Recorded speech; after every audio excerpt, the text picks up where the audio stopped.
Saludos a todos y bienvenidos a mi canal. Aquí la saluda Astrid y espero que todos ustedes se encuentren excelentemente bien. Bendiciones para todos ustedes.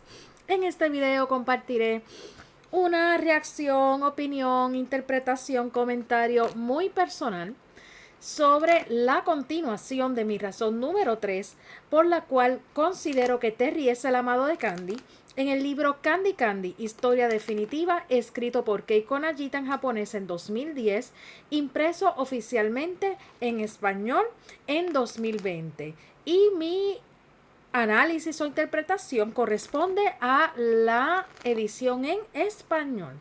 En mi video anterior, que era la parte número 5 de mi razón número 3, estaba destacando el aspecto de la música y cómo ese elemento me lleva a pensar también que Terry es el amado de Candy. Ahora en esta parte número 6, no sé si yo dije que la anterior era la 6, pero lo que quise decir es que la anterior era la 5. Ahora no sé si lo dije correctamente, pero era la 5. Ahora es que voy a la parte número 6 y me voy a dedicar de lleno al tema de el joyero y por qué la presencia o el elemento del joyero también me hace llegar a la conclusión muy personal de que el amado de Candy lo es Terry. Comienzo por citar la primera mención que se hace de este joyero, que no se menciona hasta la parte epistolar 3 en el presente o en la vida marital actual de Candy, ya adulta, ya mujer. Y ocurre en la página 306, específicamente en el capítulo extra 3 de la parte 3. Una razón muy de peso por la cual conocemos este joyero a partir de esa parte 3 es porque así se puede justificar el carácter epistolar de esta porción de la novela, ya que gran parte de ese joyero está compuesto por una serie de cartas. Hay que hacer la salvedad de que varias de las cartas que podemos leer que son enviadas por Candy, por razones de lógica o de sentido común, no forman parte del joyero porque se trata de cartas que llegaron a su destino, a excepción de dos cartas, mejor dicho, de tres cartas, que fueron una carta póstuma a Esther, una carta póstuma a Anthony y la carta no enviada a Terry. Pero a excepción de esas tres misivas, todas las demás cartas llegaron a su destino. Por consiguiente, como lector la vemos, pero de forma figurativa, porque es obvio que fueron cartas que las tienen las personas que los recibieron, los destinatarios. Y sí debe tener pues las cartas que fueron recibidas de ellos. Muy bien. Leo, del fondo del armario saco un joyero con bonitas incrustaciones. Este objeto, adornado con nácar y gemas diminutas, pasa de generación en la familia de mi amado. Intenté decirle que algo tan hermoso y de tanto valor no encaja conmigo, pero él se echó a reír y desde entonces no ha desistido en su propósito. Dice que puedo hacer lo que quiera con el joyero y esto lo dice Candy White Arley en Candy Candy Historia Definitiva en español, página 306. Antes de yo interpretar y hacer y establecer asociaciones o conexiones con otros pasajes de la novela, quiero hacer una recapitulación de un video anterior, precisamente en el cual yo comparto mi análisis y fragmentos de ese capítulo extra 3 de la parte 3. Pero para beneficio de los que no han visto mis videos anteriores, quiero mostrarles imágenes con ejemplos de joyeros escoceses y de joyeros ingleses que me hacen llegar a la conclusión de que el aspecto del joyero o el diseño del joyero no es nada concluyente con respecto al amado de Candy, sino otros factores. Para que nadie vaya a decir que estoy siendo prejuiciosa en la búsqueda de los joyeros. Hace mucho tiempo atrás y con el propósito de publicar uno de mis videoanálisis, pues me di a la tarea de investigar sobre joyeros que sean bien afines a la descripción que hace Candy sobre él, y no solamente eso, sino que pueda ser lo suficientemente amplio como para guardar todas las y cada una de los recuerdos de la memorabilia que Candy conserva Y no solamente eso, sino que también físicamente la parte exterior pues contenga las incrustaciones y los materiales a los cuales hace referencia Candy. Pues busqué 6 ejemplos, 3 de joyeros escoceses y 3 de joyeros ingleses. Este que tenemos aquí, por ejemplo, es de un joyero escocés victoriano de 1890.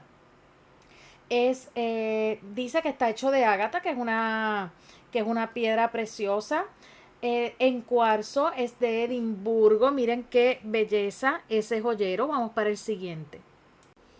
Este otro joyero muy bonito también es inglés y está hecho de abulón, hoja de oro, nácar, incrustación, lugar de origen Inglaterra del siglo XIX.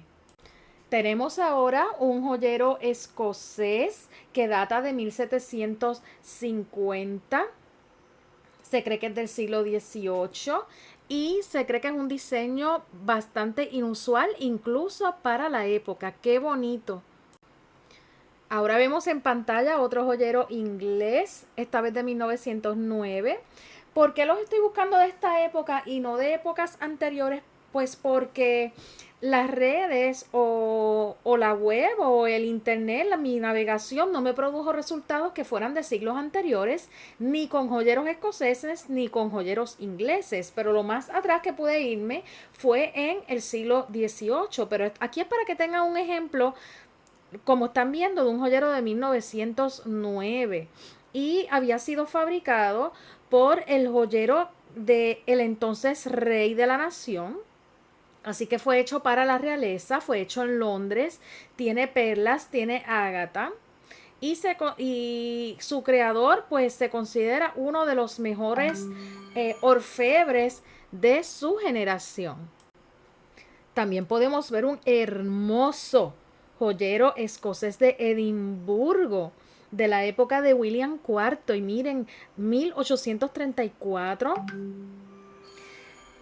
Que muchas notificaciones estoy recibiendo ahora, precisamente cuando estoy grabando, pero no voy a parar la grabación. Um, pues es un joyero bastante amplio, caben bastantes cosas dentro de él. Y este último joyero, aunque en apariencia para algunos pudiera resonar con Escocia debido al diseño de las piedras, realmente es un joyero inglés como tal. No olvidemos que los ancestros ingleses comparten muchos rasgos de su historia y cultura con los escoceses. No olvidemos que hubo incluso batallas territoriales. Así que este es un joyero inglés con mucha influencia escocesa. Ahora tomamos nuevamente el fragmento que se había mencionado hace unos momentos. Del fondo del armario saco un joyero con bonitas incrustaciones. Este objeto, adornado con nácar y gemas diminutas, pasa de generación en generación en la familia de mi amado. Intenté decirle que algo tan hermoso y de tanto valor no encaja conmigo, pero él se echó a reír y desde entonces no ha desistido en su propósito. Dice que puedo hacer lo que quiera con el joyero. A juzgar por los diseños o los modelos de joyero que he compartido con ustedes hace unos instantes, podríamos decir que si nos dejáramos llevar por la descripción física del joyero, pues no llegaríamos a ninguna conclusión sobre quién es el amado de Candy. Sí podemos observar que se trata de un joyero bien opulente y que pudo haber pertenecido a familias acaudaladas. Eso sí podemos deducir. Pero de allí a decir solamente por la apariencia externa del joyero que pertenece a los Granchester o que pertenece a los Arley, pues al menos para mí, para una servidora, para mí, en mi opinión, no, su apariencia de por sí no me dice nada sobre el amado. Pero habría que estar buscando lo que se conoce como las pistas contextuales. Para aquellos que quieran más información sobre lo que son las pistas contextuales y su función en la literatura, pues pueden buscar videos anteriores. Pero fíjense lo que dice. El objeto pasa de generación en la familia de mi amado. Antes de yo recurrir a la pista contextual de asociación por repetición, pues quiero mostrar unos datos curiosos que tuve la oportunidad de hallar respecto a los orígenes de los apellidos Arley y Granchester respectivamente. Antes de yo proceder a citar expresiones donde la autora presenta o menciona este asunto generacional. Ahora voy a hacer una comparativa entre los apellidos Arley y Granchester y sus respectivos orígenes. Y me refiero a los apellidos reales, no me refiero a los orígenes de los personajes de la historia, sino a los orígenes según la página de ancestros.com o ancestry.com. ¿De dónde es la familia Arley? El apellido Arley se encontró en Estados Unidos y en Reino Unido entre 1880 y 1891 o a 1891. El mayor número de familias Arley se encontró en Estados Unidos en 1880 y en el Reino Unido en 1891. En 1880 solo una familia Arley vivía en Massachusetts y esto representaba el 100% de todos los Arley registrados en Estados Unidos. Massachusetts tenía para entonces la mayor población de familias Arley en 1880. Es muy probable que sea un derivado del apellido Arley. Muy bien, me llama la atención que predominaban los Arley en Massachusetts porque precisamente Massachusetts se convirtió en el estado modelo de la formalización o la estandarización de las adopciones en los Estados Unidos a principios del siglo XX. Y aunque Candy había crecido en Michigan y además había sido adoptada en Illinois, es bien llamativo que fuera precisamente en Massachusetts donde mayormente abundara el apellido Arley, que Arley es el apellido del hombre que adoptó a Candy, que es Albert. Pero lo que pude ver es que no se hace mención alguna de habitantes con el apellido Arley en Chicago, Illinois. Así que me dispuse a buscar precisamente a qué época o a qué etapa histórica se remonta la existencia o la proliferación de personas con el apellido Arley en Illinois específicamente. Vamos a verlo a continuación. Antes de presentarle a los Arley de Illinois, quiero mostrarle primero la procedencia de los primeros Arley en Escocia. El primer caso documentado en Escocia, ya que en la descripción que hace Ancestry.com no figura Escocia como un país donde abundan los Arley, sino que destaca más bien a Inglaterra y Estados Unidos específicamente. Sí, existieron o existen individuos con el apellido Arley que fueron nacidos en Escocia. Y el récord más antiguo lo posee George Oxton de Arley y nació en Escocia en 1638 y falleció bastante joven en 1689.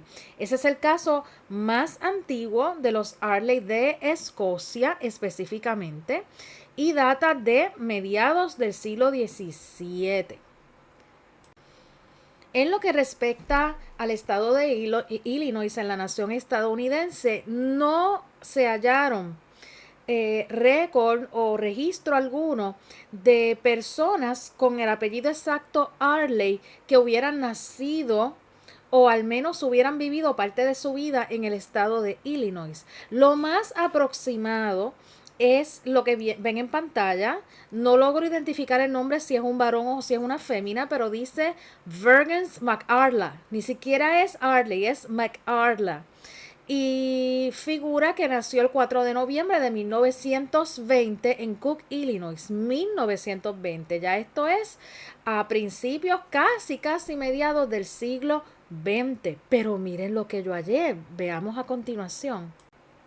Al parecer, un fan o una fan de la serie de Candy Candy determinó que era una buena idea crear un árbol genealógico en una página tan y tan seria como lo es ancestros.com o ancestry.com y compilar un historial o un árbol genealógico de lo que es la familia Arley. El nombre del usuario o de la usuaria es Candice White Arley y creó lo que esta persona entiende que es el árbol genealógico de la familia White Arley. De por sí, el decir White Arley es incorrecto porque el apelativo White le pertenecía a Candy.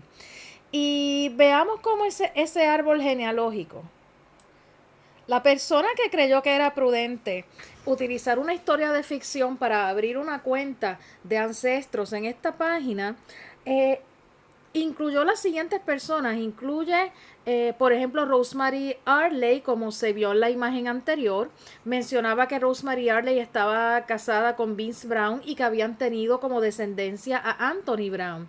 Pero para despejar dudas, para que no vayan a pensar que estoy haciendo una acusación a admiradores de Albert, todo apunta a que este falso perfil, y es falso porque se trata de personajes de ficción, no son personajes reales, fue creado por un admirador de Terry. ¿Por qué? Porque en el árbol genealógico, como pueden ver, eh, se desprende que el esposo de Candy se llama Terence Granchester. Muy bien, todos sabemos que la autora no en el libro o en la novela no revela textualmente el nombre del amado. En opinión de algunos, el amado es Albert y en opinión de otros, como esta servidora, pensamos que es Terry. Pero no, solo la autora tiene la verdad absoluta de la historia, como he mencionado un sinnúmero de veces. Yo tengo mis opiniones, pero quien único me puede sacar de dudas, a mí y a todos nosotros, es la autora.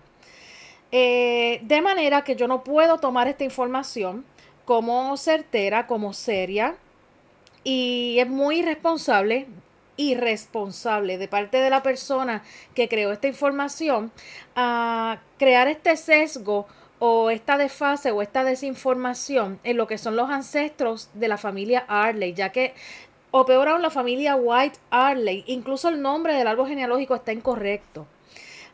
No solamente esto es una información falsa, sino que también es fraudulenta. Así que yo exhorto a la persona que creó esta información a que la elimine porque lo que está haciendo es una falsedad y está distorsionando la historia. Debido a que hay una gran posibilidad de que el apellido Arley sea un derivado del apellido Arley, pues vamos a explorar más en detalle ese otro apellido también, vamos a ser justos. El apellido Arley se encontró en Estados Unidos, Reino Unido, Canadá y Escocia. Aquí sí se hace la clara mención de Escocia, entre 1840 y 1920.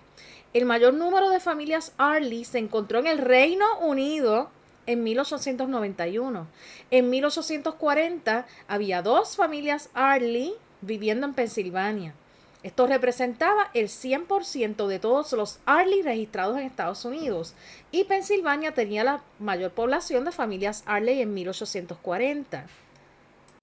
El primer Arley que podemos ver documentado como nacido en Escocia se remonta también, al igual que la primera persona documentada de los Arley, precisamente en el siglo XVII, a mediados del siglo XVII, específicamente en 1656. Así que la antigüedad documentada de los Arley, así como de los Arley, pues podemos ubicarla en un mismo contexto histórico, en una misma etapa, mediados del siglo XVII. Mientras que el primer Arley que podemos ver evidenciado que nació en Illinois, casualmente se llamaba William Arley y nació en 1883, una fecha bastante cercana a la posible fecha de nacimiento que proyectaron los admiradores del personaje de Albert. De dónde es la familia Granchester y Granchester del modo como está escrito en la novela. En la novela es Granchester. El apellido Granchester, como está escrito en la novela, es un derivado de los apellidos Granchester con T de tiempo en el medio y Granchester con D de dedo en el medio, respectivamente. Y de entonces, ¿de dónde son las familias Grantchester con T de tiempo y Grantchester con D de dedo? De las cuales también se deriva el apellido Grantchester sin ninguna de esas dos letras. Ya que para propósitos históricos y significativos, pues los tres tienen el mismo significado. Aunque muchos atribuyen el origen del apellido tan remotamente como en Queensland, Australia, es de la villa de Grantchester, erigida al sur de Cambridge, Inglaterra, en 1086, donde realmente proviene. Sa- eh, yo les menciono esto porque sí hay unos registros que aparece que Queensland, Australia, fue donde se originó el apellido, pero no, realmente viene mucho antes, viene mucho más atrás y fue precisamente en la villa que lleva el nombre de Grantchester con T en el medio, en Cambridge, Inglaterra, o al sur de Cambridge. Su primer habitante en llevar el apellido de la ciudad lo fue su fundador, John de Groundset, o sea que un apellido bastante parecido, que significa fortín romano o ciudad erigida por los romanos. Groundset nació en 1270, o sea, esto fue en el siglo XIII, a finales del siglo XIII, y cuyo padre también era nativo del lugar, pero debido a errores tipográficos en los registros demográficos, con el peso de los años, su apellido figuraba como Grantchester. Lo que hace, de este nombre de Grantchester, lo que llevaba la fuerza romana o, o la fundación romana en el apellido era el ground. Lo que quiero ilustrarles es lo siguiente: el nombre del poblado realmente era Groundset, no era Grantchester, era Groundset. Pero entonces, mientras que el fundador, eh, no sé, ¿cómo les digo? Se llamaba Groundset porque su fundador se llamaba John de Groundset. El padre del fundador, desde luego, también se llamaba Groundset. ¿Qué ocurre? Tenemos esta villa al sur de Cambridge, en Inglaterra, que lleva por nombre Groundset en honor a su fundador o a su creador y su padre. Pero debido a errores tipográficos en los registros demográficos, con el paso de los años, su apellido comenzó a figurar como Grantchester, modalidad que adoptaron sus sucesores, de modo que se puede ubicar el uso de Grantchester a mediados de los 1300 o de ese siglo, que no es otro que el siglo XIV. Así que Grantchester surgió como por error, como por accidente. Realmente los apellidos Grantchester estaban supuestos a ser Groundset.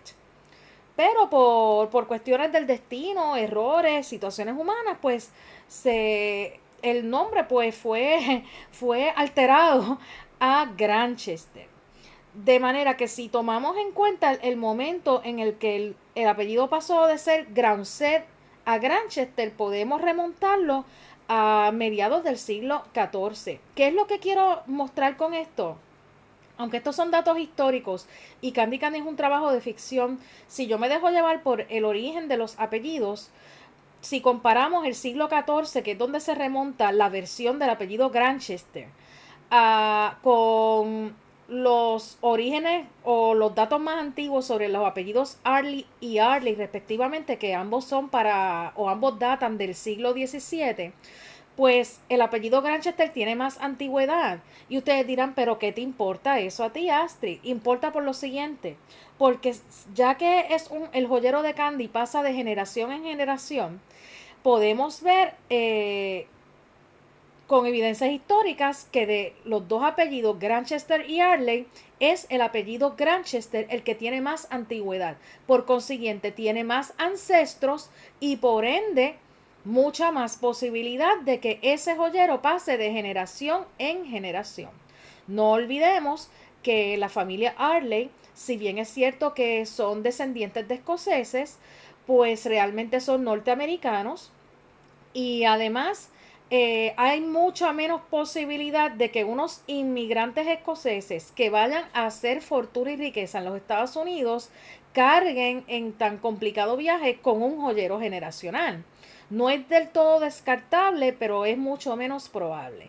Así que si me dejo llevar por cuestiones de antigüedad, ahí pues ya hay cierta ventaja hacia la familia Granchester sobre la procedencia del joyero. Y sé que muchos me dirán lo siguiente, pero Astrid, es que Terry se desentendió de su padre.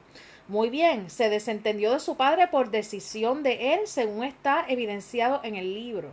Pero esto no significa necesariamente que él, como su hijo mayor, ya que él lleva el apellido Granchester, no es hijo ilegítimo, como su hijo mayor, pues el duque no necesariamente tuvo que haberlo privado de sus derechos o de su herencia. Así que el hecho de que Terry pues se haya alejado de la familia y haya abandonado su hogar para hacer su propio camino, su propia vida en Estados Unidos, no lo descarta como portador de un joyero por tradición familiar. En mi opinión, porque no tienen que estar de acuerdo conmigo, en mi opinión, la antigüedad del joyero conduce más a los Granchester.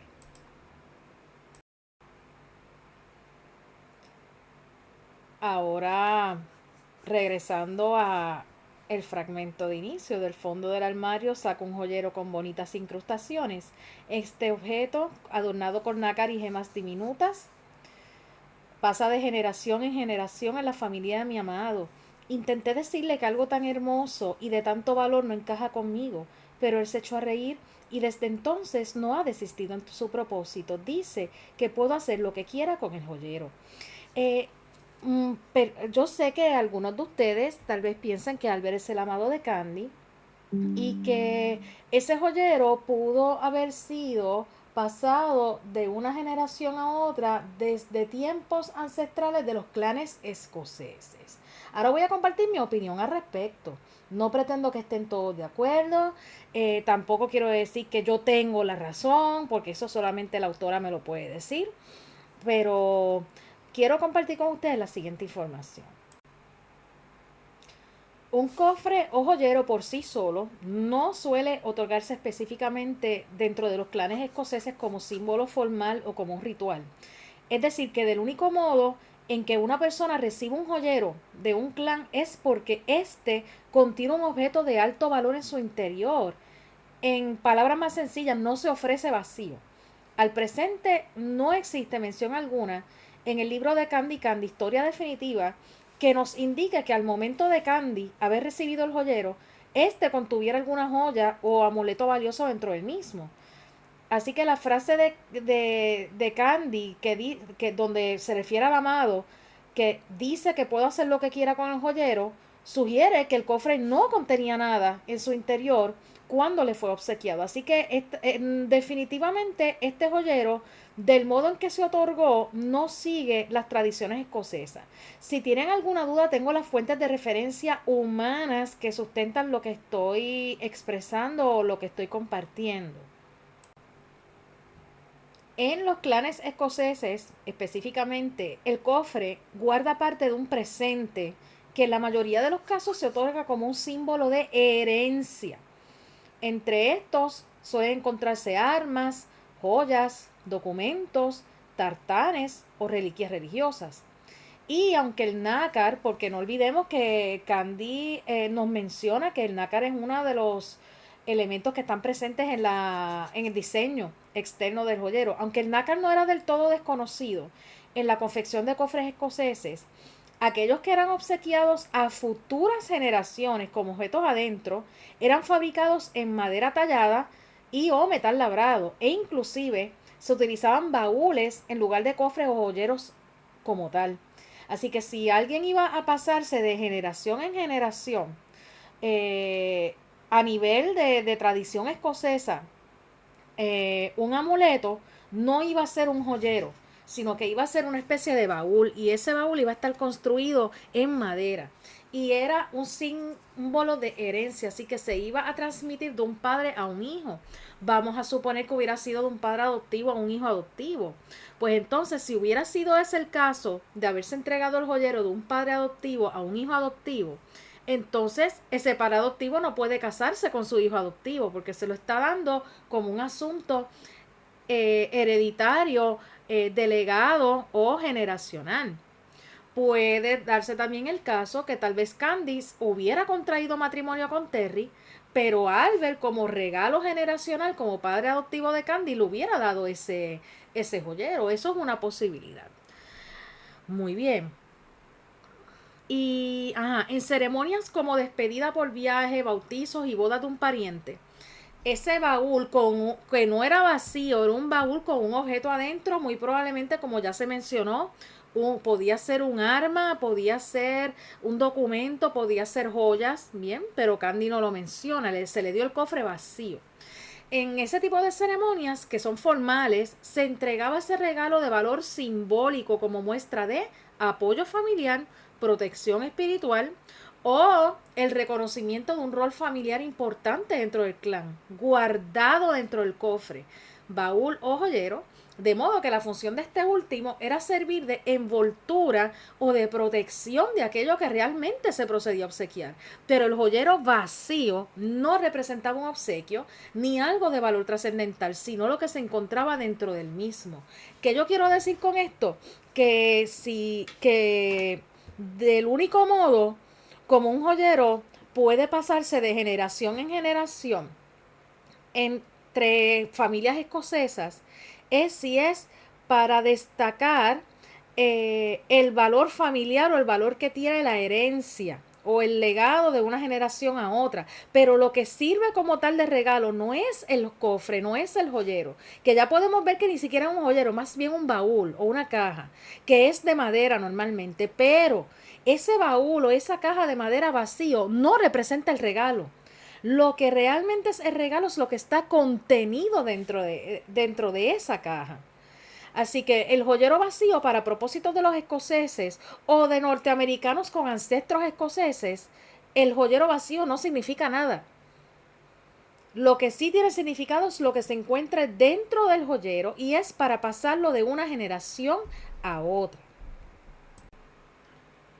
Suponiendo que ese joyero que le fuera entregado a Candy hubiera contenido algún objeto adentro, que insisto, me reafirmo en que no fue así porque Candy lo hubiera mencionado y hubiera atesorado lo que estuviera contenido en el joyero. Nosotros como lectores hubiéramos sabido ese contenido, pero más adelante vamos a ver lo que Candy decidió guardar en el joyero. Así que si su amado lo hubiera puesto un objeto dentro del mismo, Candy lo hubiera conservado y también como lectores hubiéramos tenido conocimiento de lo que había dentro.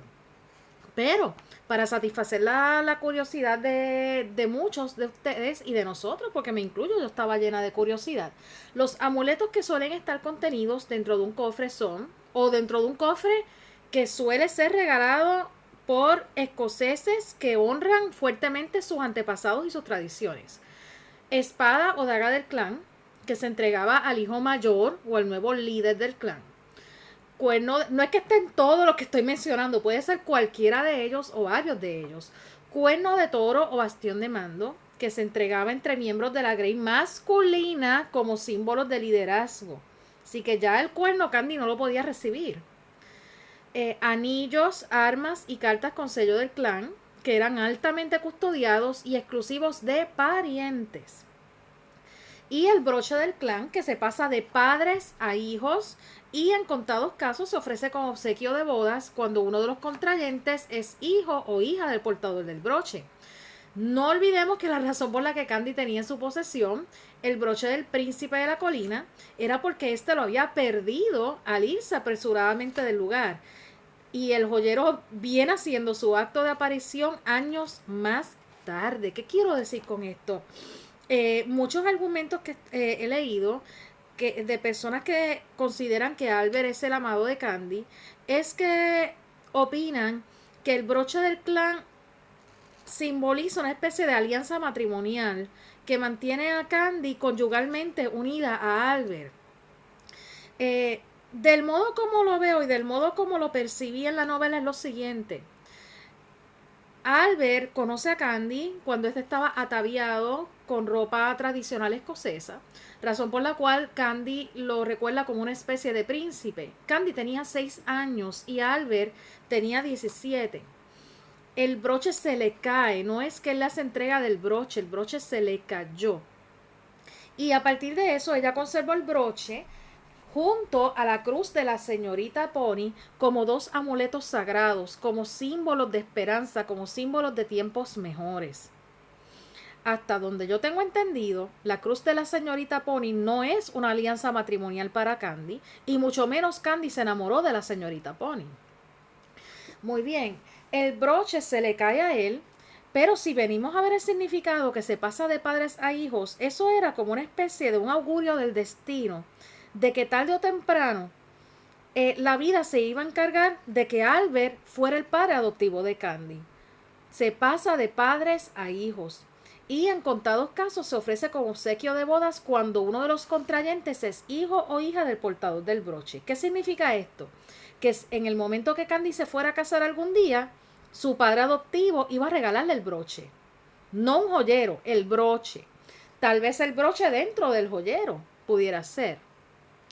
Pero en el caso de Candy y Albert, él no le iba a poder entregar ese joyero de parte de un esposo o una esposa. Primero porque es su padre adoptivo.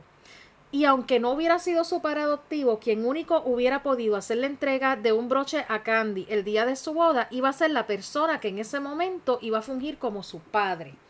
Eh, a, Esto según las tradiciones de los clanes escoceses. Pero haciendo la mención, haciendo el recordatorio, la aclaración de que los Arley que conocemos, los personajes, los Cornwell, Anthony, Albert, Rosemary, los Leigan, sí tienen sus influencias y sus antepasados escoceses, pero realmente son estadounidenses, nacieron en Estados Unidos y crecieron amparados bajo las leyes, costumbres y cultura de los Estados Unidos de América. Bien. Uh, y otra cosa que tengo que señalar es la siguiente: si el broche hubiera tenido un significado matrimonial, entonces Neil, en el momento que le ofreció matrimonio a Candy o que quería comprometerse con Candy, hubiera hecho acto de presencia con el broche en mano. Los Leigan también son parte de los Arley. O Anthony hubiera hecho alguna mención al respecto, o se hubiera visto un pasaje donde Anthony hubiera pensado en la posibilidad de en un futuro hacer la entrega del broche a Candy, más no fue así. Archie contrajo matrimonio con Annie y no hubo momento alguno en el cual el broche figurara como parte de las nupcias que ellos contrajeron. Y ahora vamos a analizar este asunto desde el punto de vista de recursos estilísticos literarios, en este caso el de la repetición para crear asociación en el lector. Del fondo del armario saca un joyero, etc. Dice: el objeto adornado con nácar y gemas diminutas pasa de generación en generación en la familia de mi amado. Intenté decirle que algo tan hermoso y de tanto valor no encaja conmigo, pero él se echó a reír, no ha desistido en su propósito y dice que puedo hacer lo que quiera con el joyero. Y lo dice Candy en su regreso al presente en la página 306. Pero este término de generación en generación tan solo se utilizó una vez antes y no fue precisamente con la familia Arley y tampoco con Albert. Se utilizó con otro personaje en el capítulo 14 de la parte 2 de este mismo libro. Y vamos a ver a quién le corresponde ese momento. La casa de Terry era enorme, oscura y muy silenciosa. Los pasillos estaban repletos de espadas y armaduras que parecían tener vida propia. En las paredes había retratos de algunos antepasados de la familia Granchester, generación tras generación, página 266. Así que mucho antes de que Candy hiciera mención del joyero, que le había sido pasado de generación tras generación, tenemos también que Candy tuvo primero la oportunidad en la villa escocesa donde vivía Terry durante ese verano, que había retratos de antepasados de la familia Granchester, no eran antepasados de otra familia. Y dice, algunos antepasados. ¿Qué significa esto? Que los Granchester vienen de una larga familia que se remonta a sabe Dios qué siglo. Algunos antepasados, así que ni siquiera estaban todos los antepasados. Y dice antepasados generación tras generación. No es por pura casualidad que la autora repite esta frase. Esto es un mecanismo o una estrategia literaria que los escritores usamos cuando queremos asociar ciertas cualidades o ciertos elementos o ciertas cosas, situaciones en un escrito narrativo a un personaje o a una persona en particular. Y a quien único se asocia esta frase, con quien único se repite, es con el personaje de Terry.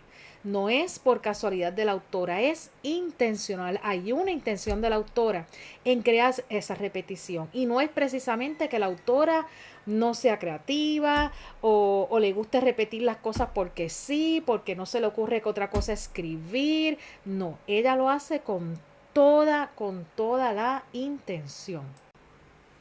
La frase de Candy dice que puedo hacer lo que quiera con el joyero, en referencia a lo que le dijo al amado cuando se lo entregó.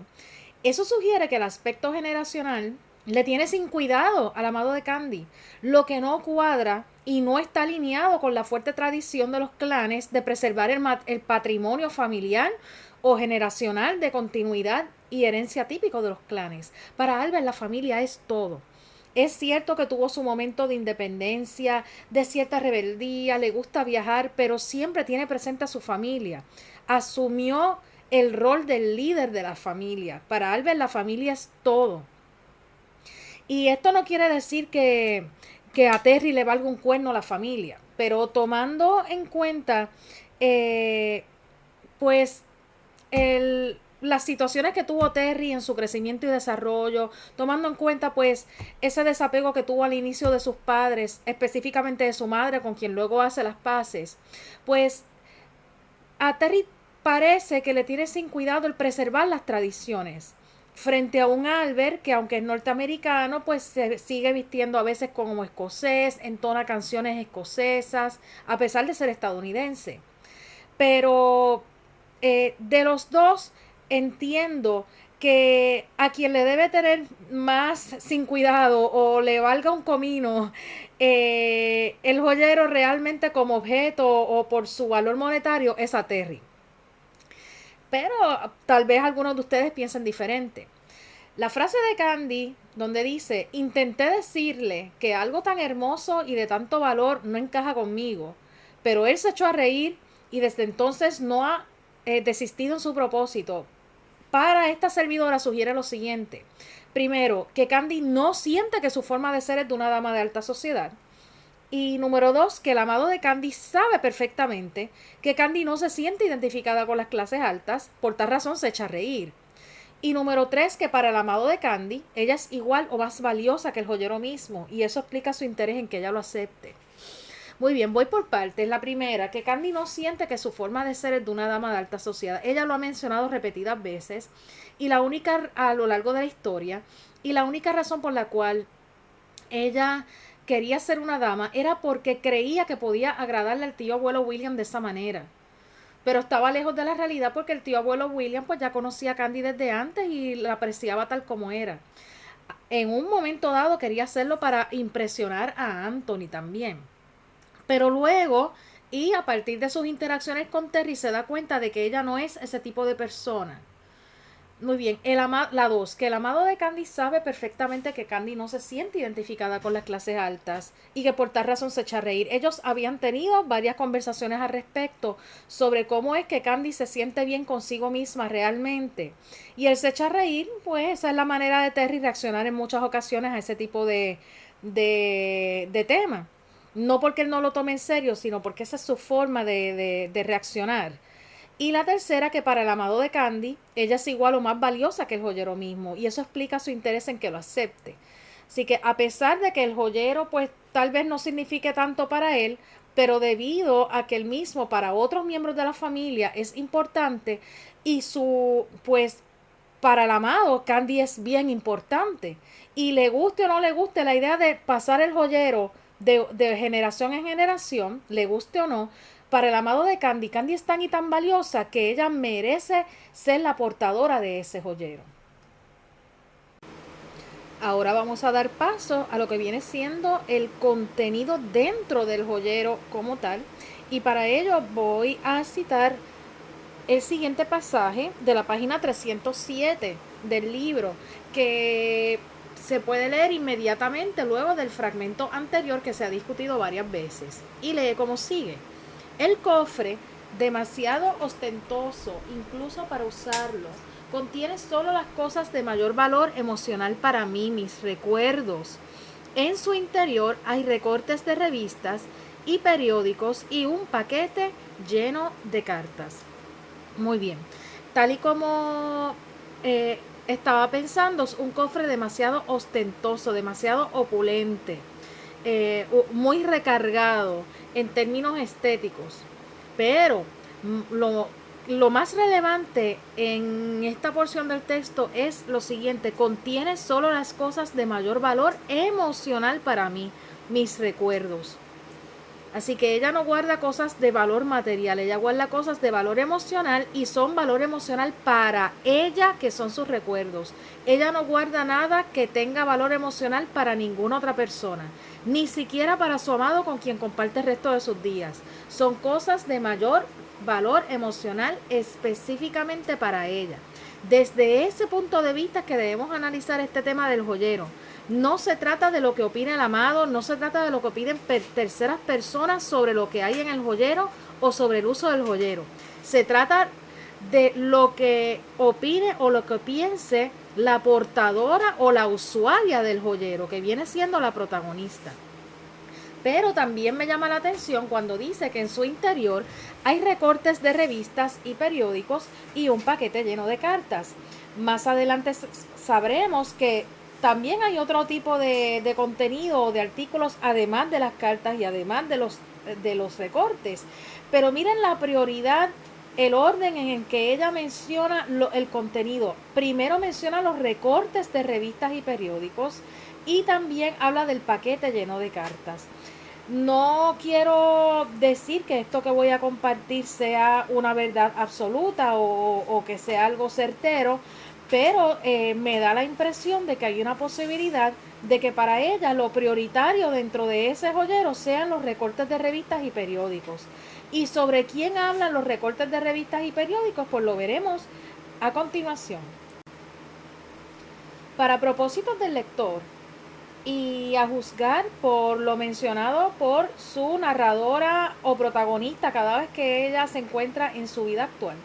El contenido del joyero en esta historia consiste de lo siguiente: paquete de cartas, cajita de música, dibujo de Albert, invitación de boda de Annie y Archie, carta de Eleanor con invitación a estreno de Hamlet. ¿Por qué separo o distingo la carta de Eleanor cuando ya menciono que hay un paquete de cartas? Pues porque quiero destacar que esa carta contiene la invitación al estreno de Hamlet, contrario a la invitación de la boda de Annie y Archie, que se menciona por sí sola. Y también tiene un sobre grueso, y cuando digo grueso porque la misma protagonista sí lo describe. Sobre grueso que contiene fotografía de Terry, recortes de periódico con reseñas de Terry y un recorte de periódico con reseña de Franny. Bien, como podemos ver, los recortes de periódico, a excepción del artículo que habla sobre Franny, pues todos vienen siendo acerca de Terry. Y si regresamos a la frase que acabo de compartir, en su interior hay recortes de revistas y periódicos y un paquete lleno de cartas. Si como primera descripción del joyero o como primera mención que ella destaca del joyero se encuentran los recortes de revistas y periódicos y el paquete lleno de cartas, significa que en adición al paquete lleno de cartas, para ella tiene gran relevancia el sobre grueso que incluye los recortes de revistas y periódicos, que como bien indiqué, hay un recorte de periódico de Franny, pero el resto de los recortes pertenecen o hablan sobre Terry. Así que, en mi opinión, eso es otro punto a favor de quién pudiera ser el amado de la protagonista respecto o alrededor del asunto del joyero. Ahora tenemos en pantalla un listado que incluye cada carta dentro del joyero. Pero, como bien mencioné anteriormente, yo no estoy incluyendo en el listado las cartas que Candy envió, ya que esas cartas solamente sirven para propósitos de un entendimiento del lector. Si fueron cartas enviadas a Candy, significa que esas cartas llegaron a su destino, por consiguiente no se encuentran dentro del joyero. Las únicas cartas escritas por la protagonista que sí forman parte del joyero fueron cartas que no llegaron a su destino. Entiéndase la carta a Esther, la carta a Anthony, ya que ambos habían fallecido, por lo que las cartas fueron escritas póstumamente, y la carta escrita a Terry, esa carta ella pues no la escribió, pero no la envió. Terry, a diferencia de los demás, de esos otros dos personajes, Terry se encontraba vivo al momento de ocurrir el desenlace de la historia. Pues bien, aquí se están mencionando los artículos del joyero y una por una estoy incluyendo las cartas que Candy recibió de ciertos personajes. Como el listado es breve, las puedo ir mencionando una por una. La carta de Susie Carson, la carta de Georges, donde le informa a ella que no hay ningún inconveniente en que estudie enfermería y que tiene el visto bueno del tío abuelo William. Carta de Cookie, carta de Archie, carta de Esther. En esas cartas ellos le informan de su regreso a Estados Unidos. Carta de Annie, que también incluye un recorte de periódico con reseña y fotografía de Terry. Carta... ahí es que luego que se menciona la carta de Annie, entonces ahí procede la protagonista a explicar que tiene un sobre grueso con fotografía, recortes y reseñas de Terry, pero que también de ese sobre extrae un recorte de periódico sobre Franny, que es lo que sigue a continuación.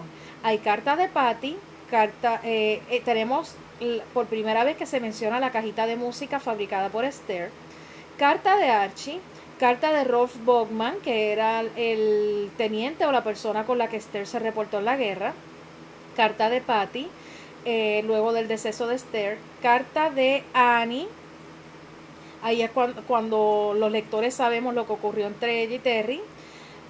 Nuevamente se menciona la cajita de música, ya no de forma introductoria, sino en todo su contexto, y se entrelazan los personajes de Esther, de Terry y el amado. Luego de eso vemos el dibujo de Albert, otra carta de Archie, carta de Candy a Esther. La carta de Archie previo a la de Esther es más bien para alertarla sobre las intenciones de Neil. Y luego tenemos la carta de Eleanor con invitación al estreno de Hamlet, la carta de Susana a Candy, la carta de Terry, que es con la que cierra la parte 3 y por ende la línea de desarrollo de la historia, ya que el restante pues corresponde al epílogo, que son de parte de Albert hacia Candy, son un total de 4 cartas, y justo antes del final una carta, la carta póstuma de Candy hacia Anthony.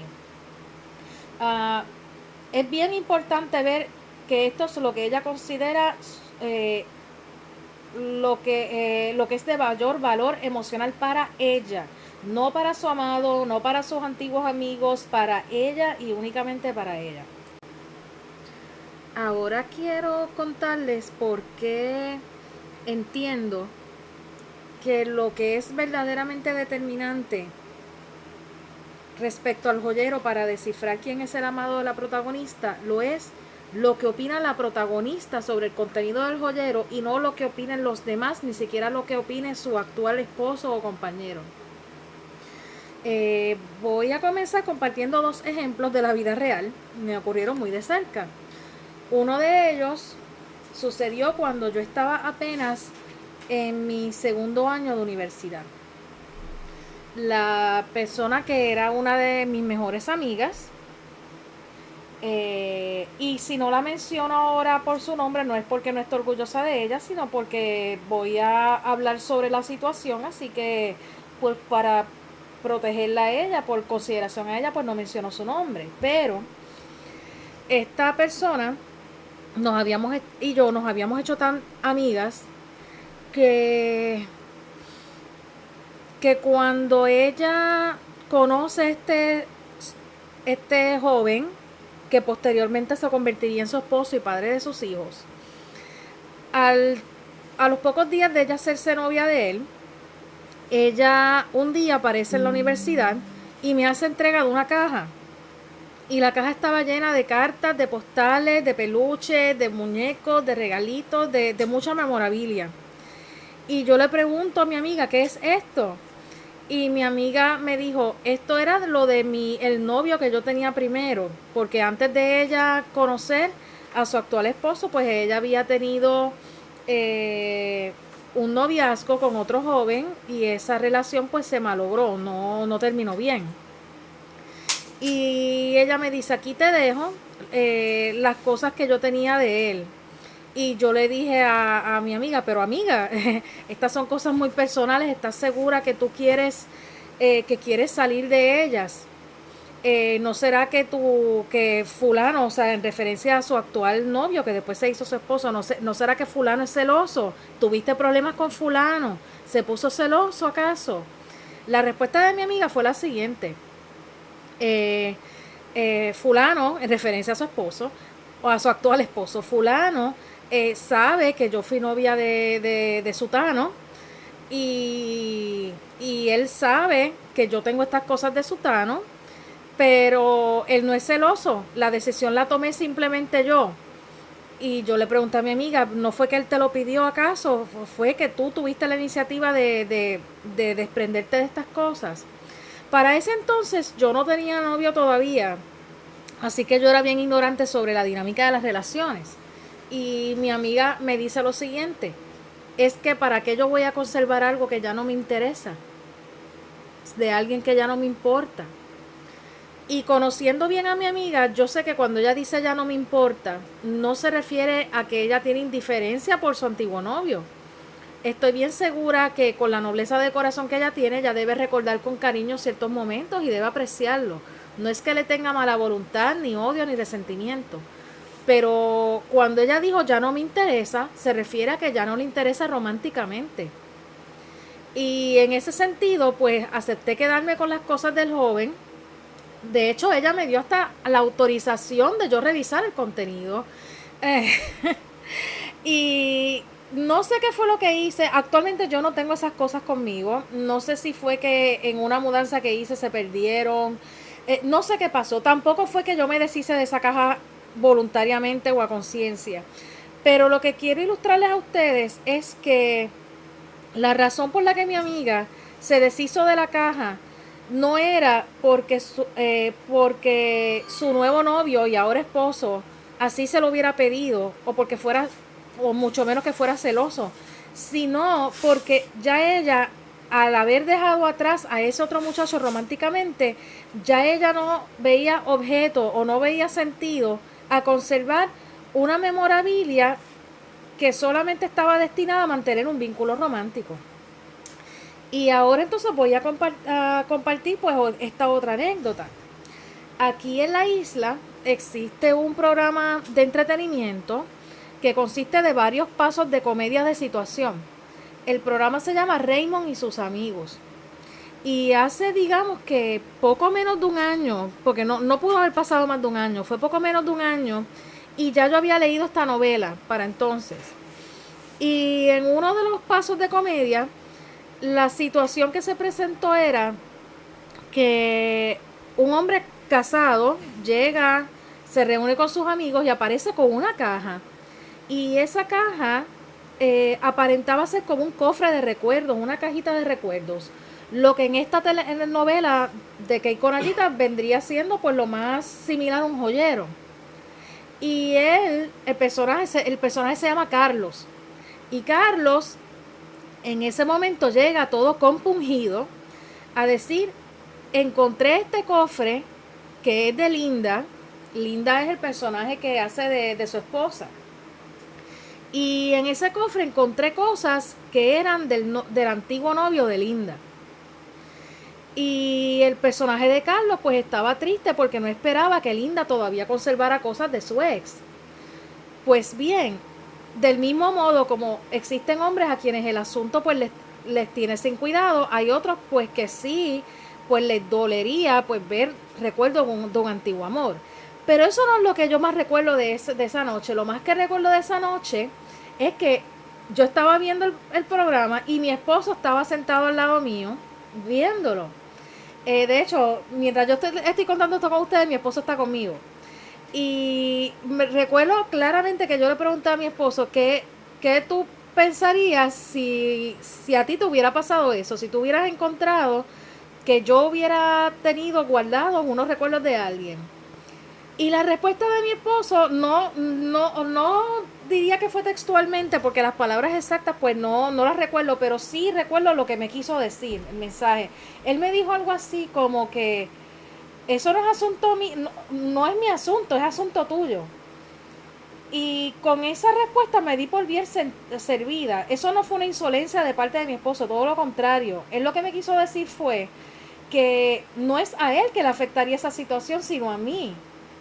Lo importante de unos recuerdos de un ex no deben impactarlo tanto a él, que es mi actual esposo. Y gracias a Dios mi esposo no es celoso, sino que me impactarían a mí en base a lo que yo siento o lo que yo opino respecto a esos recuerdos. Y eso me pareció fantástico. ¿Por qué quiero decirles esto? Porque yo sé que hay un sector de lectores que entienden que en la eventualidad de que fuera el personaje de Albert, el amado de Candy, en esta novela, que tal vez Albert es una persona de mente abierta, lo suficiente como para permitir que Candy conserve recuerdos de Terry en ese joyero.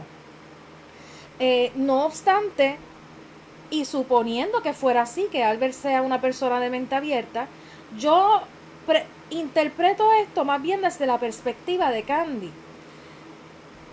Yo, poniéndome en el lugar de Candy, pensaría lo siguiente: si Albert me está regalando un joyero, ¿cómo yo voy a osar o atreverme a colocar en el joyero de la familia de mi esposo, que pasa de generación en generación, recuerdos de otra persona, recuerdos de un ex? Cuando el joyero donde estoy colocando esos recuerdos es el joyero de mi actual esposo. Y aunque mi actual esposo me diga que yo haga lo que quiera con el joyero, yo no puedo traicionar esa confianza de mi marido, por más liberal que sea, por más seguro que sea de sí mismo, por más abierta que tenga su mente. Yo no voy a hacerle eso, porque yo no me lo perdonaría a mí misma. Y aquí volvemos al ejemplo de mi amiga en la universidad. No se trataba de lo que pensara su actual esposo sobre los recuerdos de su ex. Se trata de cómo ella se sentía al respecto. Ella no se sentía bien, no sentía que era correcto guardar esos recuerdos de su ex. Bien. Y luego, cuando ocurre lo del programa de entretenimiento, yo no podía estar más de acuerdo con mi esposo. Si yo hubiera tenido un ex, porque mi esposo fue mi único novio, si yo hubiera tenido un ex y yo me hubiera hecho novia de mi actual esposo posteriormente, aun si mi esposo me hubiera dado pase libre para yo conservar los recuerdos de mi ex, yo no me hubiera sentido bien conmigo misma. Ahora bien, supongo que algunos de ustedes me escucharán y pensarán lo siguiente: ay, pero yo sí conservaría recuerdos de mi ex. Yo no soy quien de decirle no conserves recuerdos de tu ex.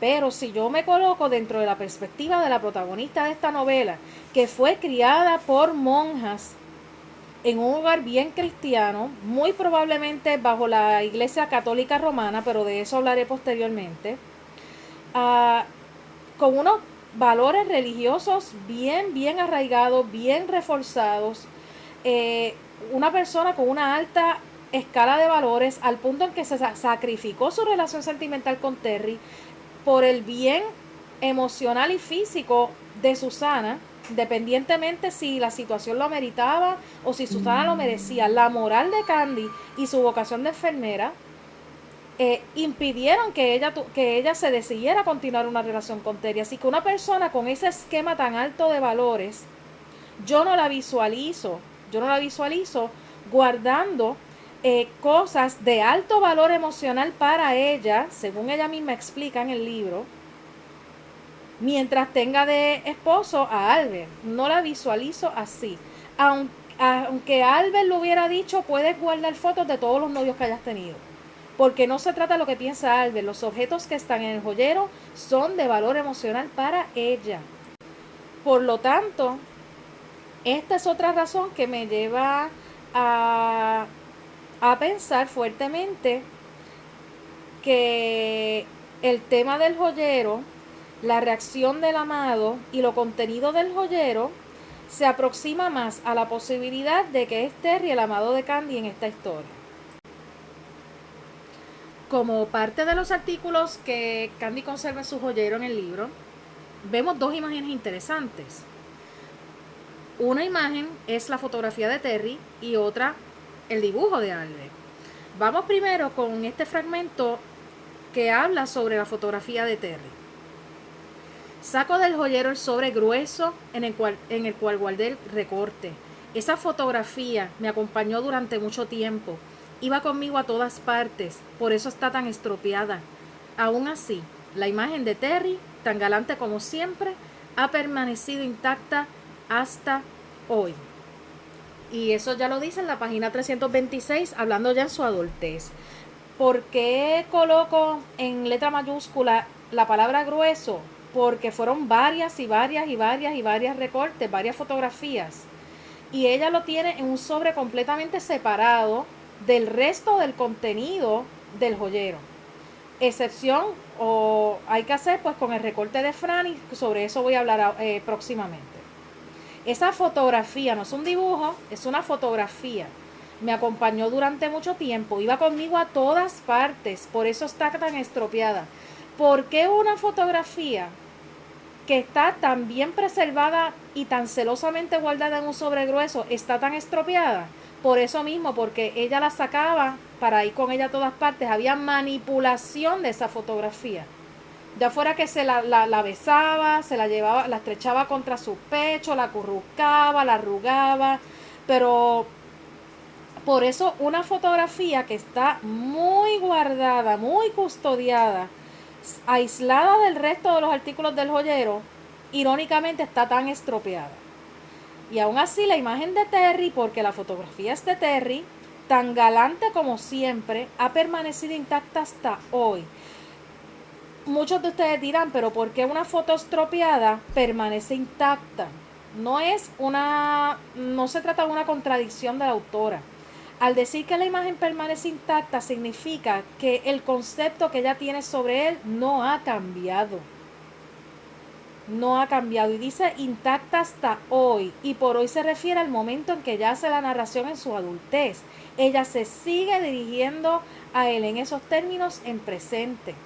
Según se desprende del libro,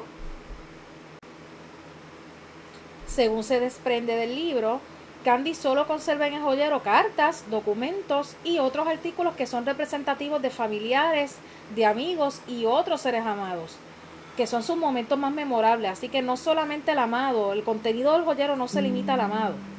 Dicho esto, el hecho de que la foto de Terry estuviera a su vez dentro de un sobre grueso en ese mismo joyero, implica que para ella, como ya he mencionado, que Terry es para ella un renglón completamente distinto y especial, y cuya memorabilia, a su entender, debe estar muy bien preservada dentro de un sobre, con sumo cuidado, a diferencia de otros objetos contenidos en el joyero. Y a pesar de estar estropeada por uso constante, como bien mencioné, la imagen sigue intacta debido a que para Candy él sigue siendo el mismo muchacho de Inglaterra y de la fotografía. Por lo que cuando menciona que sigue intacta hasta hoy, es en referencia a que el concepto que ella tiene sobre él no ha cambiado, e incluso que ambos pudieran estar juntos en su presente. No es un dibujo, es una fotografía que muestra al Terry de carne y hueso al que Candy y muchos otros conocieron y del cual ella se enamoró. Y a pesar de dedicarse a la actuación, Terry se muestra en esa imagen ante Candy y ante el mundo entero tal cual es. Algo que es reforzado por la autora tan solo unas líneas más adelante en esa mismita página. Lee como sigue. Lo tenía todo. Una voz profunda, ni muy aguda ni muy grave, ingenio y una sonrisa tierna y amable que conseguiría conmover el corazón de cualquiera. La mención que hace Candy de estas cualidades de Terry, inmediatamente luego de ella revelar ante el lector la presencia o la existencia de la fotografía, muestra claramente la consistencia y la firmeza en los sentimientos y modos de pensar de ella respecto a la esencia, la personalidad, la forma de ser de Terry. Eso va a contrastar enormemente con la explicación que sobre el dibujo de Albert ofrece la misma Candy.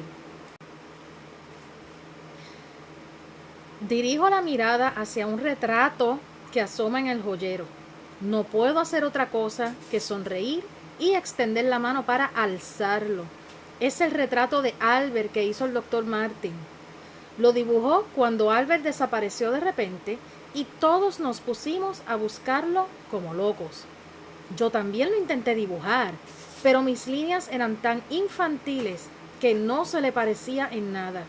Sin embargo, tiempo después, el tío abuelo William se encariñó bastante de aquel retrato y ahora cuelga de una de las paredes de su despacho.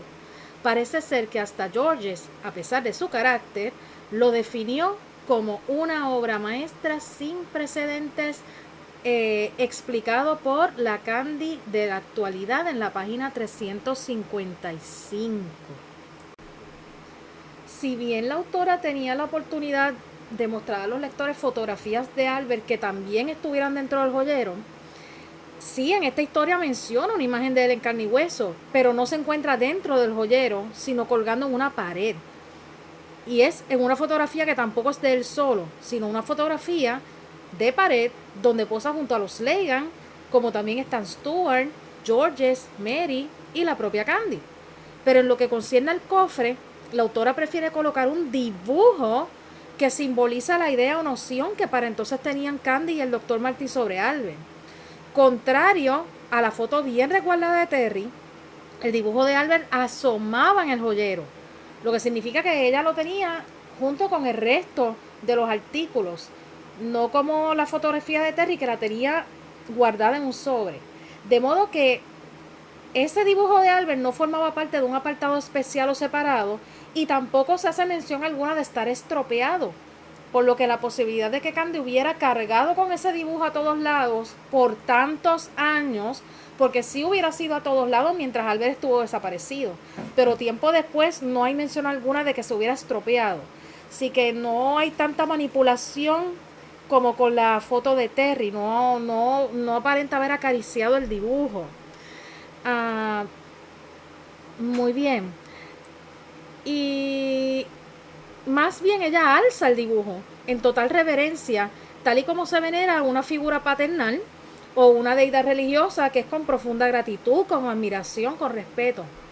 Los trazos infantiles de Candy en su intento por recrear a Albert son representativos de ese mismo cariño con que un niño fútilmente dibuja a sus padres. Así que yo veo el hecho de que los trazos hubieran sido infantiles es como un simbolismo de una relación padre-hija, donde la niñita Candy o la Candy de 6 años conoce por primera vez a su padre años atrás. Y efectivamente Albert, como padre adoptivo, conserva con cariño ese cuadro en su despacho, mientras que Candy conserva en el joyero el dibujo recreado por el doctor Martin, quien también estaba buscándolo. Así que es una forma de darle participación o valor al doctor Martin dentro del joyero. No olvidemos que el doctor Martin también le dio un empleo a Candy cuando le cerraron las puertas en el hospital. La frase, todos nos pusimos a buscarlo como locos, todos. Yo destaco la palabra todos, porque eso muestra que eran varias personas que estimaban profundamente a Albert. Y yo no creo que el doctor Martin, ni Georges, ni Gloria Bando anduvieran buscándolo porque estuvieran todos enamorados de él. Finalmente, es impresionante que alguien tan estoico, tan serio como Georges, se refiere al dibujo de Candy como una obra maestra. Pues eso significa que si Georges, alguien tan poco expresivo como él, considera como gracioso, grandioso, considera como grandioso un débil intento de Candy en mostrar a Albert visualmente tal como era, es porque George aprecia que ella se esforzó bastante en descifrarlo, lo que es figurativo del deseo de Candy de romper el misterio y reserva alrededor de Albert, a quien Candy describe en ese pasaje. Miren cómo lo describe, como tío abuelo. Eso valida el rol de él como padre adoptivo. Esto se alinea perfectamente con las frases que se mencionan tan solo unas líneas más adelante, que las veremos ahora. Este pasaje que voy a leer ahora se presenta casi inmediatamente después del anterior.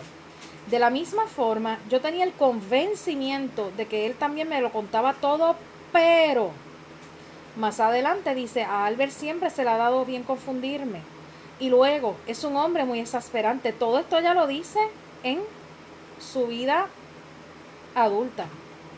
Se refiere a él en tiempo presente simple como que es un hombre muy exasperante, y exasperante, según la Real Academia Española, no es un apelativo que se le dice a una persona por la cual se siente atracción romántica.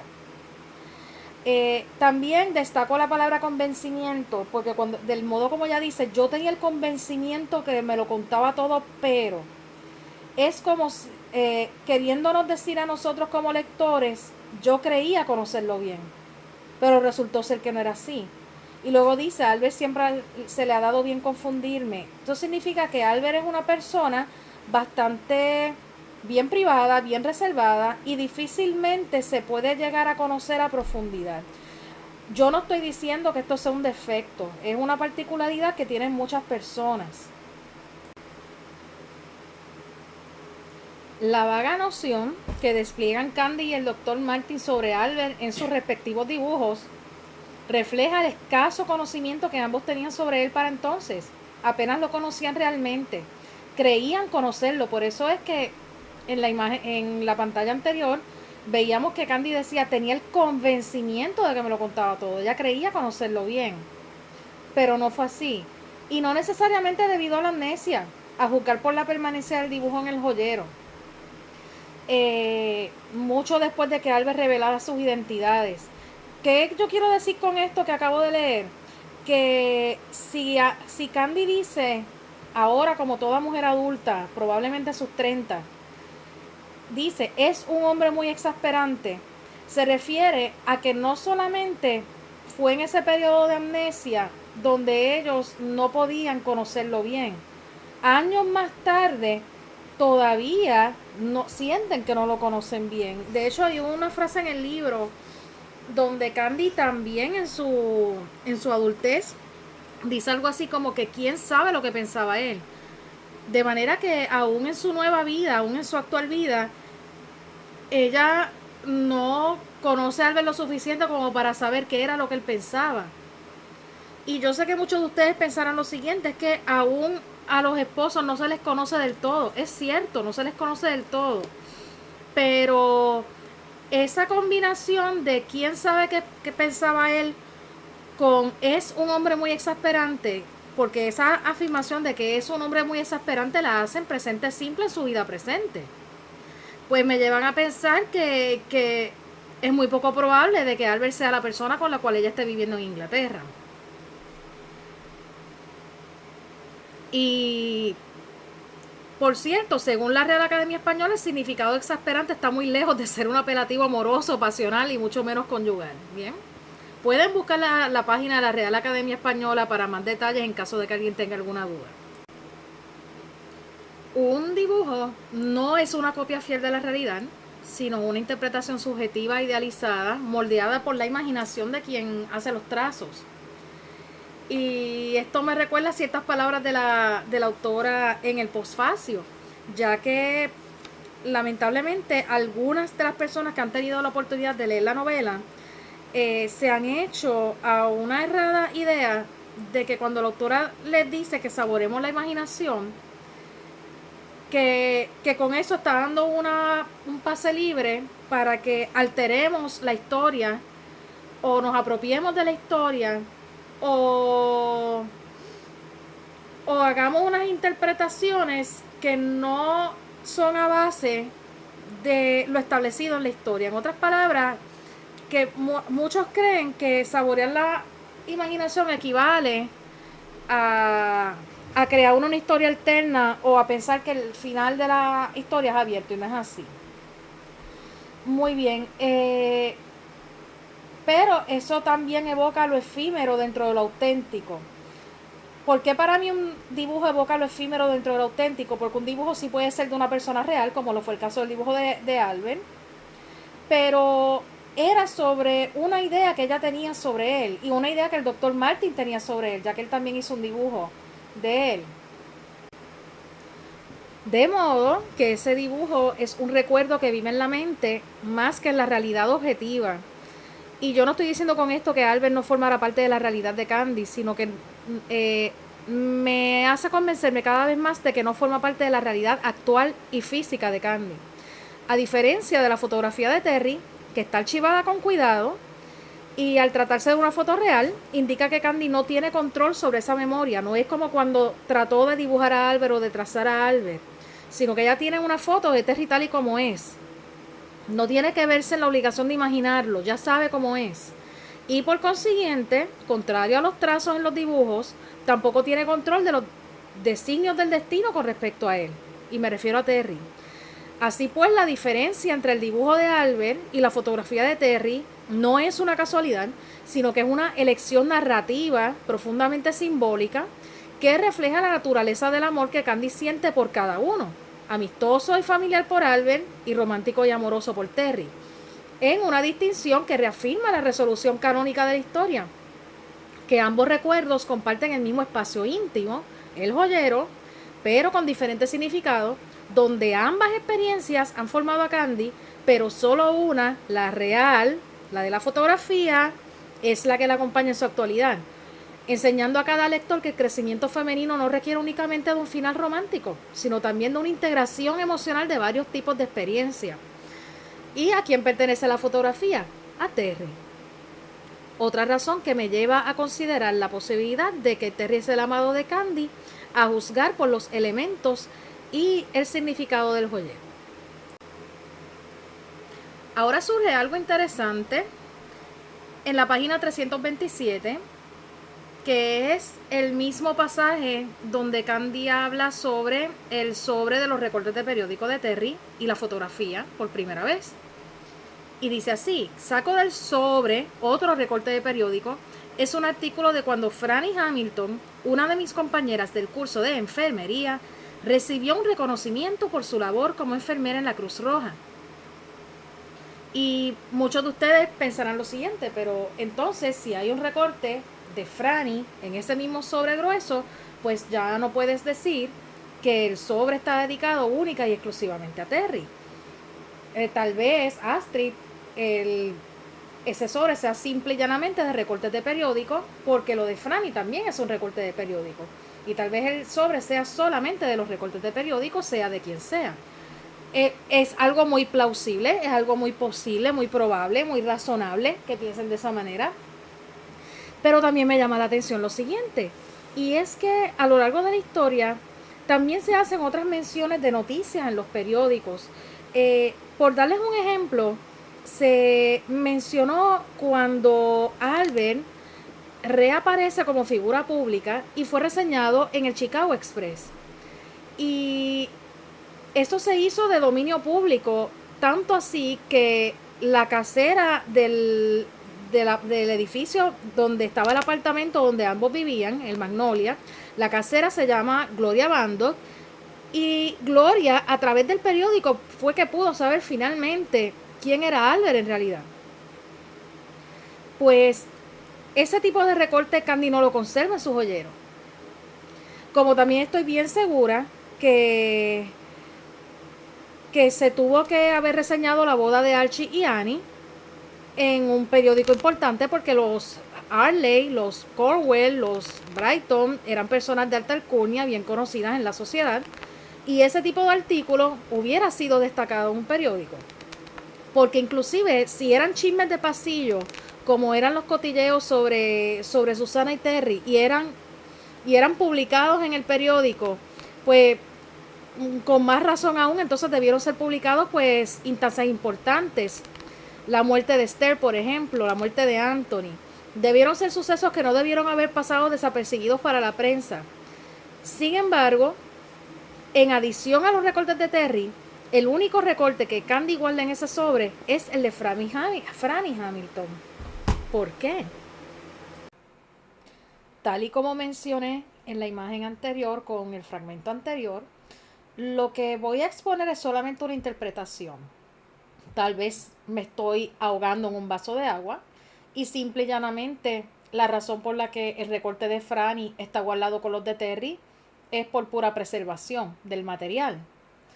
Pero, tal y como también les mencioné, la autora tuvo bastantes oportunidades de mostrar otros recortes de periódicos de tantos y tantos personajes, que también pudieron haber sido conservados por Candy en ese mismo sobre dentro del joyero. Y no fue así. Pues aquí va mi opinión, mi humilde opinión sobre el tema. Franny Hamilton es un personaje espejo de Candy. Para beneficio de los que no han visto mis videos anteriores, un personaje espejo es un personaje que se presenta para hacer una comparación con otro personaje, ya sea como contraste, como con paralelismo. Puede ser un personaje diametralmente opuesto, como también puede compartir ciertas cosas en común. Pues Franny es un personaje espejo de Candy. Ambas son enfermeras, ambas son independientes y ambas viven fuertemente su vocación, aunque con metodologías diferentes, y eso pudimos verlo. Al guardar el artículo sobre Franny, que Franny es una mujer que eligió servir en la guerra, arriesgando su vida por los demás, Candy reconoce en ella un modelo de vida que ella misma ha elegido. Una vida guiada por la compasión, la autonomía, el deber, habiendo ella hecho lo mismo al sacrificar su relación con Terry para salvaguardar el estado emocional de una paciente que era Susana. Así que Franny se fue al frente de batalla sacrificando una vida que pudo haber sido más fácil en un hospital de Chicago y eligió un entorno más complicado y todo para salvar la vida de los pacientes. Mientras que Candy, por su parte, sacrifica su relación con Terry para que Susana no vaya a hacerse daño. Además, Franny representa el camino de la vocación femenina en tiempos de crisis, algo que Candy misma encarna al convertirse en enfermera. Y al ver cómo Franny asume los horrores de la guerra, Candy decide asimilar dignamente la separación de su amado, como queriendo decir, si Franny puede salir adelante a pesar de todo, pues yo también. Y al guardar todos esos recortes juntos, Candy no está sino integrando dos dimensiones esenciales de su identidad. Su corazón, que está ocupado por Terry, que es el amor una vez perdido y la capacidad de una persona de amar profundamente, y su misión, o su vocación, que es la enfermería, representada por Franny y por ella misma, y el compromiso, por ende, con una vida de servicio. De modo que la semejanza entre el sacrificio de Candy y Terry por Susana y la ardua labor de Franny en campo de batalla es la anteposición del sentimiento al honor o deber. Y esto último, lo del honor y el deber, es un tema bien venerado, bien respetado, bien practicado por la nación japonesa, y eso se transcribe también al mundo de la literatura, señores, la literatura japonesa. El hecho de que estos dos recuerdos estén en un compartimento aparte del joyero, que un objeto tradicionalmente asociado a joyas, promesas de amor, anillos de compromiso, cartas, eso sugiere que Candy ha transformado el significado del joyero. Ya no es un contenedor solamente de sueños románticos, sino un archivo íntimo de su vida, de su historia personal, donde lo emocional y lo vocacional coexisten en igualdad. Al igual que el principio japonés del Ikigai, donde el camino iniciado por Candy a finales de la parte 2, y eso fue propiciada por el ejemplo de Terry y el amor de Terry, y el amor coexisten para hallar nuestro propósito en la vida. Eso es lo que yo pienso sobre la razón por la que está a modo de excepción ese recorte de Franny. Y además yo pienso lo siguiente, que Candy siempre decía que mientras hubiera vida, había esperanza. Con Albert siempre había posibilidades de un reencuentro, y no digo reencuentro amoroso, de volverlo a ver. Pero con Terry, luego de la separación, quedaba la duda de si volvería a verlo a ver. Y yo estoy bien segura de que tal vez Candy tenía esa misma incertidumbre con respecto a Franny. No sabía si Franny iba a salir con vida o si de salir con vida, porque ya sabemos que fue condecorada, o si de salir bien del todo, pues si iban a volverse o no a ver. Por consiguiente, de ser cierta mi sospecha acerca de un paralelismo entre el sacrificio de Franny y el sacrificio de Candy, respectivamente, en pos de sus respectivas vocaciones, me lleva a pensar también que Terry puede ser el amado de Candy. A juzgar por el lugar casi sagrado, casi intocable, con el cual mantiene esos recuerdos específicamente en ese sobre, en el joyero. Ahora voy a abundar en dos contraargumentos que he visto mucho en las redes acerca de por qué Terry no podría ser el amado de Candy. Están en todo su derecho de opinar, están en todo su derecho de expresarse, pero quiero reaccionar a esos contraargumentos. Me voy a dedicar a dos en específico. El primero, que el joyero no pertenece a Terry porque no es hijo legítimo de los Granchester, o lo era y dejó de serlo. Muy bien. Ahora pues voy a compartir una cita de la página 276 del libro. ¿Por qué me has traído contigo si tanto te molesto? Le había gritado Terry varias veces a su padre. Lo siento por ti, Terence, pero la sangre de los Granchester corre por tus venas. Esa es la cruda realidad. Nunca podría cederte a otra persona. Con esto lo que quiere decir el papá de Terry, que por cierto es un duque, es de la realeza, el duque de Granchester, lo que él quiere decir es que independientemente de cómo sea la relación entre ellos o cuáles fueron las circunstancias del nacimiento de Terry, él sigue siendo el hijo mayor y sigue siendo un hijo varón. De modo que continúe la línea de sucesión en términos de nobleza, en términos de aristocracia. Y él dice, miren lo que dice el duque, la sangre de los Granchester corre por tus venas. Esa es la cruda realidad, nunca podría cederte a otra persona. Así que para el duque de Granchester la tradición va por encima de toda otra consideración.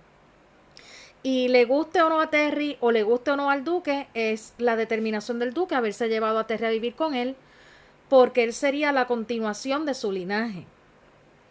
Y también podemos ver desde inicio de la parte 2 que todos en el colegio Royal St. Paul, incluyendo la hermana Grace, se refieren a Terry como Terence Granchester.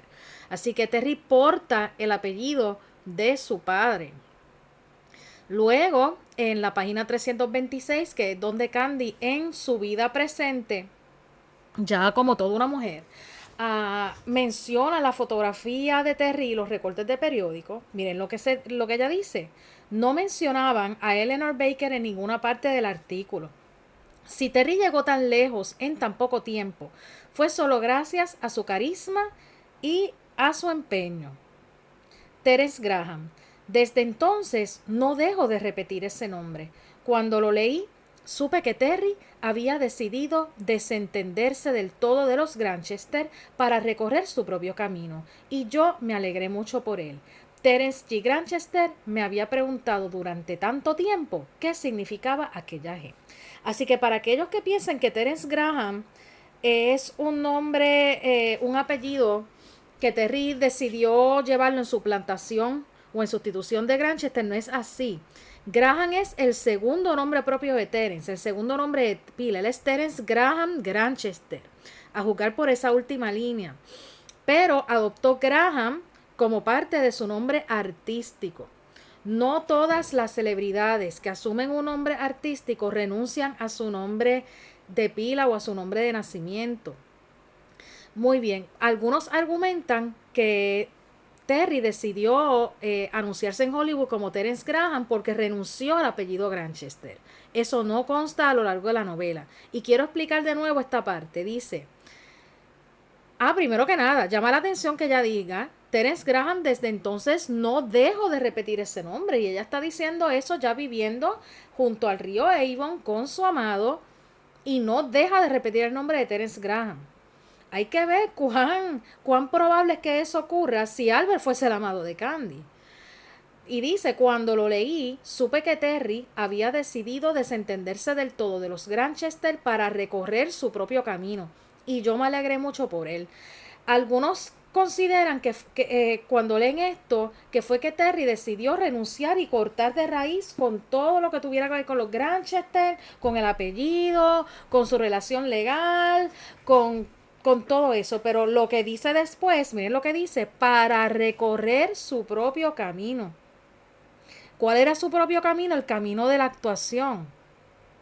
Y más arriba dice, no mencionaban a Eleanor Baker. Si Terry llegó tan lejos en tan poco tiempo fue gracias a su carisma y a su empeño.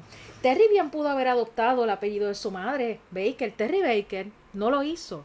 Ni se hizo llamar Baker ni se hizo llamar Granchester. ¿Por qué? Porque quería abrirse paso en el mundo de la actuación por sus propios pasos y no por el peso del apellido. Él no quería que fueran a decirle a la gente, ay mira, le abrieron las puertas por ser hijito de mami o por ser hijito de papi. Porque no se trata solamente de que no adopta el apellido de las Granchester, él también se está inhibiendo de adoptar el apellido Baker. Ya Terry había hecho las paces con su madre. Así que en cierto modo, creo que también lo está haciendo para proteger a sus padres. No olvidemos que nadie sabe o nadie tenía conocimiento de que Eleanor había tenido un hijo. Para efectos del mundo artístico en Broadway y en Estados Unidos, nadie sabía que Eleanor Baker había tenido un hijo. Que tal vez Terry lo esté haciendo también por el bien de sus padres. Pero de no ser así, de ser simple y llanamente porque quería abrirse por sus propios pasos y ganarse su sitial en el teatro solo con esfuerzo, pues ahí se puede entender que él no haya adoptado ni el apellido Baker ni el apellido Granchester. Porque la objeción es que renunció al apellido Granchester. Pero ¿cómo me explican entonces que tampoco haya decidido adoptar el apellido de su madre? Si ya él se había reconciliado con su madre. ¿Bien? Y no solo eso. ¿Cómo alguien como Candy, que hasta las lágrimas movió cielo y tierra para que Terry hiciera las paces con su madre, de repente se va a alegrar mucho porque él se hubiera desentendido de los Granchester o cortado lazos familiares con los Granchester? Porque miren cómo dice la cita. Supe que Terry había decidido desentenderse del todo de los Granchester para recorrer su propio camino y yo me alegré mucho por él. ¿De veras ustedes creen que Candy se va a alegrar de que Terry se haya separado de su familia? O más bien ella se alegra porque Terry hubiera logrado obtener el éxito en Broadway sin necesidad de recurrir a apellidos influyentes. Yo me inclino más por esa segunda opción. Ahora vamos al segundo contraargumento. El segundo contraargumento que he visto con más frecuencia es el siguiente. Si el joyero contiene recuerdos y Terry forma parte de esos recuerdos, entonces Terry no puede ser el amado porque los recuerdos forman parte de su pasado. Pues comienzo por recordarles que dentro de esos recuerdos también está un dibujo de Albert. De modo que el hecho de que Candy conserve unos recuerdos de mayor valor emocional para ella, según sus propias palabras, no significa que todo cuanto esté contenido allí sea parte de su pasado. Por ejemplo, Anthony falleció. Ella no tiene recuerdos de Anthony en el joyero. Y Anthony había sido su primera ilusión en términos románticos. Ella no conserva nada de Anthony en el joyero. O no se menciona nada sobre Anthony en el joyero. Hay un dibujo de Albert en el joyero. Hay cartas recibidas de Albert en el joyero. Entonces, aquellos que me dicen que Terry ya es solo pasado porque está en sus recuerdos en el joyero, de igual modo, pues yo podría decir lo contrario. Yo podría decir entonces, Albert es parte del pasado de Candy porque está en su joyero. Así que eso no, el hecho de que hayan muchos recuerdos de Terry no significa necesariamente que Terry haya quedado en el pasado. Pero vamos a remontarnos a la fotografía donde aparece Albert junto con los Leighton. Y esta descripción también la hace Candy en su adultez, en las páginas 332 y 333. En un rincón hay algunas fotografías enmarcadas. De entre todas, hay una que tiene más importancia que las demás. La imagen que retrata a los Leighton, uno de los clanes de la familia Arley, y a sus criados. Así que no está en el joyero. Está en una pared, en un rincón, con alguna fotografía. No es la única fotografía. Hay varias fotografías. Pero resalta esa que está los Leighton. Y ustedes dirán, ay, pero es que eso es de los Leighton. Vamos a ver quiénes están en esa foto. En el centro de la fotografía están el tío abuelo William, la señora Leighton, Neil y Elisa. En el centro. Porque posteriormente sabemos, y a juzgar también por la frase anterior, que los criados también estaban. Entiéndase Mary, Stuart, y también estaba Georges en la fotografía. Aquí yo no estoy mencionando la posición que ocupó Candy en la foto. Y es que Candy, por voluntad propia, prefirió, ella deseó fotografiarse cerca de Georges. Ella no quiso estar en el centro de la fotografía, que era donde estaba el tío abuelo William. No, ella quiso posicionarse al lado de Georges, ¿bien? Y estaban tío abuelo William, la señora Leighton, Neil y Elisa, y dice, al día de hoy, todas las lágrimas que derramé en aquella época son solo un bonito recuerdo. Así que si por recuerdo nos referimos solamente a los elementos del joyero, pues entonces es una noción bien errada de lo que es un recuerdo, en cuanto que la misma Candy denomina la foto de los Leigan y de Albert en la pared como un bonito recuerdo también. Ahora bien, ¿qué diferencia hay? Hay algo bien distintivo en la fotografía que no se puede decir categóricamente del joyero. Y es que en la fotografía, vamos a suponer que Albert no estuviera en la fotografía. Vamos a suponerlo porque en el momento en que se menciona eso, se supone que nosotros como lectores no sepamos aún que el tío abuelo William es Albert. Pero supongamos que el tío abuelo William no estuviera en la fotografía. A excepción de Candy, todas y cada una de las personas presentes en esa fotografía, al momento de Candy narrarnos la historia desde su adultez, ya no forman parte del presente físico de Candy. Están físicamente lejos o distantes de Candy. Eso es lo que tienen en común todos los componentes de esa fotografía, a excepción de Candy. Ninguno está físicamente cerca de ella. Se encuentran lejos. Este dato, que sí es bastante, se puede decir con firmeza sobre la fotografía, en contraste con el joyero, donde forman parte personas presentes, personas desaparecidas como Esther, a través de la cajita de música. Al contraste del joyero, que son objetos de valor, ya sea pasado como presentes de Candy. Si lo comparo nuevamente con una foto que es solo un bonito recuerdo, como dice la misma Candy, de algo pasado, me llevan a pensar entonces que Terry no es parte de ese pasado. Lo que a su vez me lleva a la conclusión de que Terry muy probablemente sea el amado de Candy. Es solo una opinión. Dime lo que piensas en tus comentarios y si te gustó este video puedes darme like y o suscribirte a mi canal activando la campanita de notificaciones. Muchas gracias a todos por su apoyo, reacciones, likes, suscripciones, sintonía. Y recuerden, solo la autora es la dueña de la verdad absoluta de esta historia. Muchas gracias a todos por su apoyo y comentarios. Les envío un enorme abrazo y será hasta la próxima.